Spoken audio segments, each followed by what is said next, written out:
Night Chapter 7. Pressed tightly against one another in an effort to resist the cold, our heads empty and heavy, our brains a whirlwind of decaying memories, our minds numb with indifference. Here or elsewhere, what did it matter? Die today or tomorrow or later? The night was growing longer, never ending. When at last a grayish light appeared on the horizon, it revealed a tangle of human shapes. Heads sunk deeply between the shoulders, crouching, piled one on top of the other, like a cemetery covered with snow. In the early dawn light, I tried to distinguish between the living and those who were no more, but there was barely a difference. My gaze remained fixed on someone who, eyes wide open, stared into space. His colorless face was covered with a layer of frost and snow. My father had huddled near me, draped in his blanket, shoulders laden with snow. And what if he were dead as well? I called out to him. No response. I would have screamed if I could have. He wasn't moving. Suddenly, the evidence overwhelmed me. There was no longer any reason to live, any reason to fight. The train stopped in an empty field. The abrupt halt had wakened a few sleepers. They stood looking around, startled. Outside, the SS walked by, shouting, "Throw out all the dead! Outside, all the corpses!" The living were glad. They would have more room. Volunteers began the task. They touched those who had remained on the ground. "Here's one, take him!" The volunteers undressed him and eagerly shared his garments. Then two grave diggers grabbed him by the head and feet and threw him from the wagon like a sack of flour. There was shouting all around. "Come on, here's another, my neighbor, he's not moving." I woke from my apathy only when two men approached my father. I threw myself on his body. He was cold. I slapped him. I rubbed his hands, crying, "Father, Father, wake up! They're going to throw you outside!" His body remained inert. The two gravediggers had grabbed me by the neck. "Leave him alone. Can't you see that he's dead?" "No," I yelled. "He's not dead. Not yet." And I started to hit him harder and harder. And at last, my father half opened his eyes. They were glassy. He was breathing faintly. "You see," I cried, and the two men went away. 20 corpses were thrown from our wagon. Then the train resumed its journey, leaving in its wake, in a snowy field in Poland, hundreds of naked orphans without a tomb. We received no food. We lived on snow. It took the place of bread. The days resembled the nights, and the nights left in our souls the dregs of their darkness. The train rolled slowly, often halted for a few hours, and continued. It never stopped snowing. We remained lying on the floor for days and nights, one on top of the other, never uttering a word. We were nothing but frozen bodies, our eyes closed. We merely waited for the next stop to unload our dead. There followed days and nights of traveling.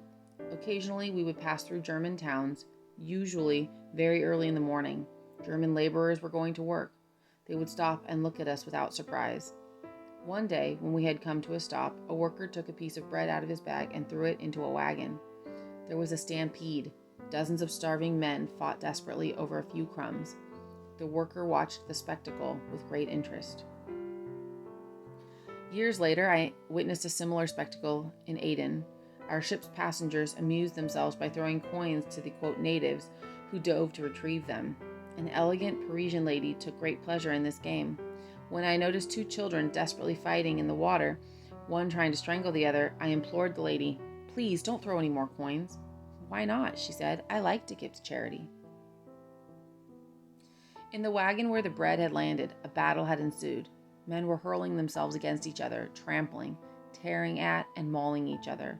Beasts of prey unleashed, animal hate in their eyes.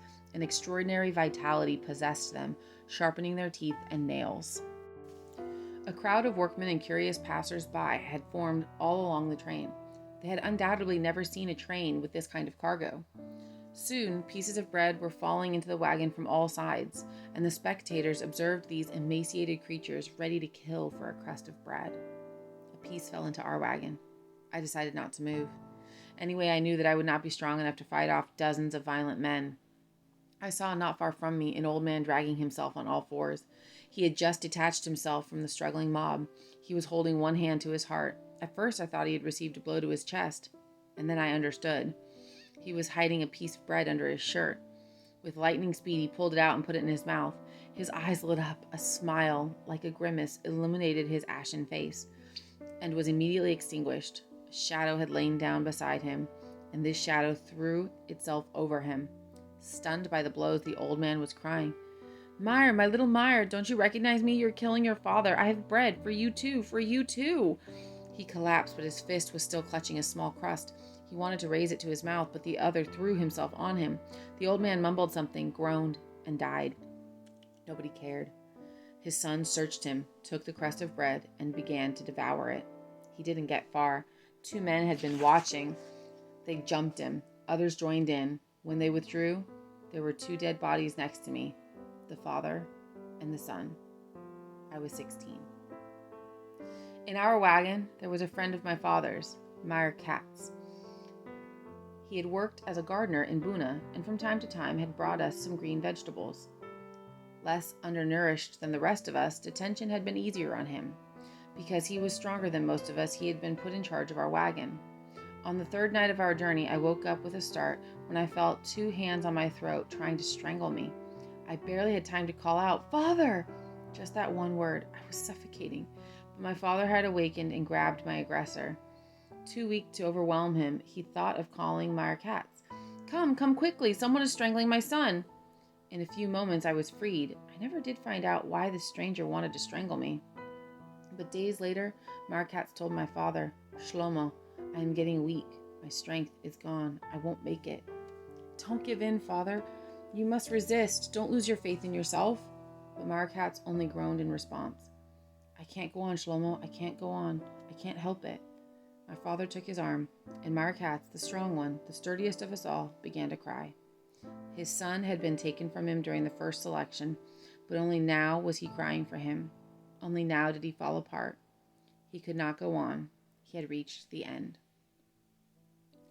On the last day of our journey, a terrible wind began to blow, and the snow kept falling. We sensed that the end was near, the real end. We could not hold on long in this glacial wind, this storm. Somebody got up and yelled, "We must not remain sitting. We shall freeze to death. Let's get up and move." We all got up. We all pulled our soaked blankets tighter around our shoulders, and we tried to take a few steps to shuffle back and forth in place. Suddenly, a cry rose in the wagon, the cry of a wounded animal. Someone had just died. Others, close to death, imitated his cry, and their cries seemed to come from beyond the grave. Soon everybody was crying, groaning, moaning, cries of distress hurled into the wind and the snow. The lament spread from wagon to wagon. It was contagious, and now hundreds of cries rose at once, the death rattle of an entire convoy with the end approaching. All boundaries had been crossed. Nobody had any strength left, and the night seemed endless. Meyer Katz moaning, "Why don't they just shoot us now?" That same night, we reached our destination. It was late. The guards came to unload us. The dead were left in the wagons. Only those who could stand could leave. Meyer Katz remained on the train. The last day had been the most lethal. We had been 100 or so in this wagon. 12 of us left it. Among them, my father and myself. We had arrived in Buchenwald.